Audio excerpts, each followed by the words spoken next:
All candidates ध्यान देंगे। NTT nursery teacher training course का सेकेंड ईयर पेपर 1 का वीवीआई क्वेश्चन देख रहे हैं। वीवीआई क्वेश्चन देख रहे हैं आप, इंपोर्टेंट क्वेश्चन देख रहे हैं। क्वेश्चन क्या कहता है देखेंगे। शिक्षा तथा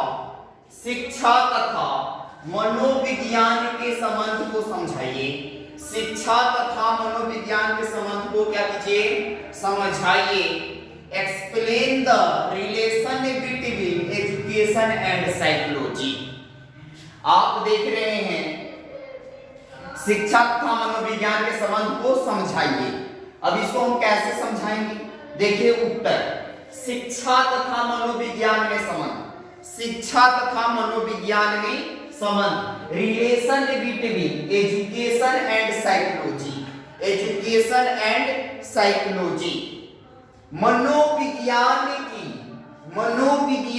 की ऐतिहासिक पृष्ठभूमि से ज्ञात होता है, ऐतिहासिक पृष्ठभूमि से ज्ञात होता है कि जिस प्रकार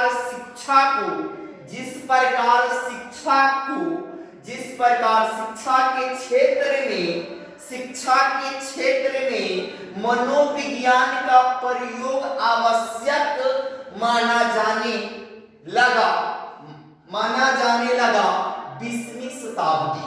अब यहाँ सेंचुरी की बात आ गई, शताब्दी की बात आ गई। 20वीं शताब्दी हम बता रही है। अभी कौन सी शताब्दी चल रहा है? 100 साल को हम लोग एक शताब्दी बोलते हैं, एक शताब्दी बोलते हैं। तो हम लोग अभी कौन सी शताब्दी चल रही है? 21वीं शताब्दी चल रहा है, 21वीं शताब्दी चल रहा है। लेकिन हम बात कर रहे हैं 20वीं शताब्दी का।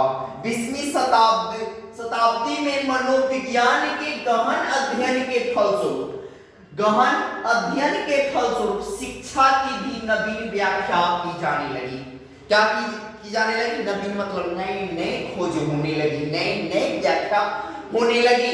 मनोविज्ञान ने बताया कि एक बालक की आवश्यकताएं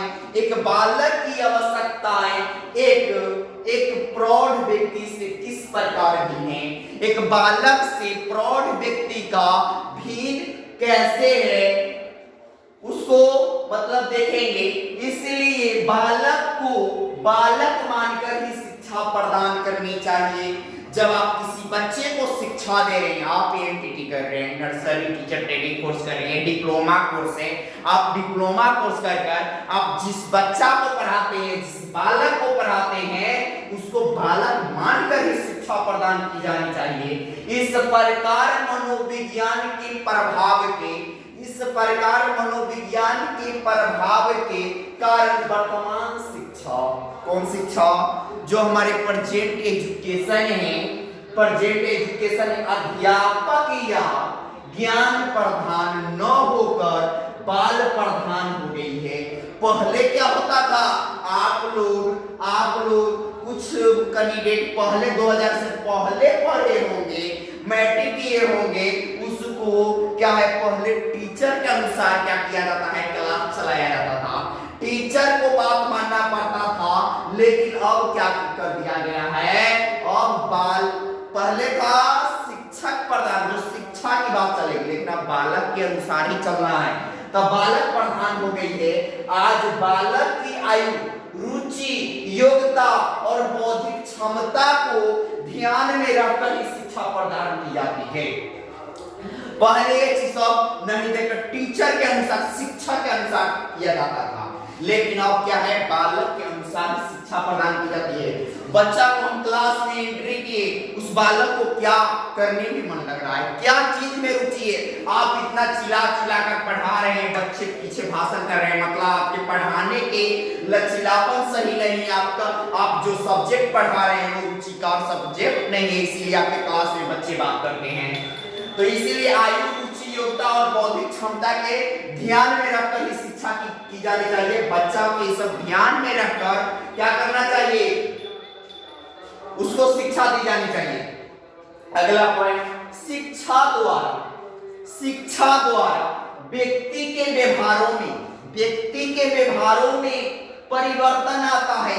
जब आपके पास शिक्षा हो गया होगा तो आपके व्यवहार में क्या हो जाता है, परिवर्तन आता है। आप मानिए एक पढ़े लिखे लोग एक अनपढ़ लोग दोनों को सामने रख दीजिए, दोनों में काफी अंतर होता है, इसीलिए उसके व्यवहार में उसके व्यवहार में दोनों में क्या होगा, अंतर होगा। तथा मनोविज्ञान का भी संबंध व्यक्ति के व्यवहार से होता है। मनोविज्ञान का संबंध किससे होता है, व्यवहार से होता है। इसलिए मनोविज्ञान एवं शिक्षा दोनों ही मानव व्यवहार से संबंधित है। शिक्षा और मनोविज्ञान किससे संबंधित है, व्यवहार से संबंधित है। अनेक शिक्षा शास्त्रियों ने इस बात पर जोर दिया है कि शिक्षा का प्रमुख आधार मनोविज्ञान होना चाहिए। शिक्षा का प्रमुख आधार क्या होना चाहिए, मनोविज्ञान होना चाहिए। यहाँ मुख्य शिक्षा शास्त्रियों के मतों का वर्णन है। क्या चीज का वर्णन है, मतों का वर्णन है। स्किनर एक मनोवैज्ञानिक का नाम है। स्किनर के अनुसार देखेंगे, स्किनर के अनुसार शिक्षा का प्रमुख आधारभूत विज्ञान मनोविज्ञान है। शिक्षा का प्रमुख आधारभूत विज्ञान क्या है, मनोविज्ञान है। ड्रेवर के अनुसार देखेंगे, ड्रेवर एक मनोवैज्ञानिक का नाम था। ड्रेवर के अनुसार देखेंगे मनोविज्ञान एक महत्वपूर्ण तत्व है। मनोविज्ञान क्या है, एक महत्वपूर्ण तत्व है। बिना मनोविज्ञान की सहायता के हम शिक्षा की समस्याओं को हल नहीं कर सकते हैं। क्या नहीं कर सकते हैं, बिना मनोविज्ञान की शिक्षा की समस्या को क्या नहीं कर सकते हैं, हल नहीं कर सकते हैं। मंटेसरी के अनुसार देखेंगे, मंटेसरी एक मनोवैज्ञानिक का नाम था। मंटेसरी एक मनोवैज्ञानिक का नाम था। अध्यापक